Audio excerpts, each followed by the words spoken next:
if we look at all this data, sort of a meta analysis of our own research, what is it about companies that just consistently create good employee experiences, create good customer experiences, and drive strong financial outcomes? What is it about those companies that's different than the rest?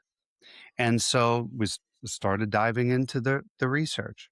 It didn't take very long before the initial answer was leadership. There's something different about the way those elite companies lead.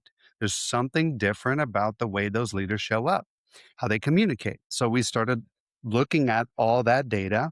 And then that started making connections, much like you do in your book reviews, started making connections with these other topics I was reading in neuroscience and evolutionary psychology and even physics, and how these as analogies to things that are happening in organizations. And one of the things that I see happening is that as we are watching AI completely disrupt the way that organizations operate, and sometimes in a good way, sometimes in a bad way, it is very clear to me that the amount of change, the pace of that change, and the degree of uncertainty that we are all facing now in the work world is on average dramatically more than it was 10 years ago, which is dramatically more than it was 20 years ago and 30 years ago and 50 years ago and 100 years ago and even further back.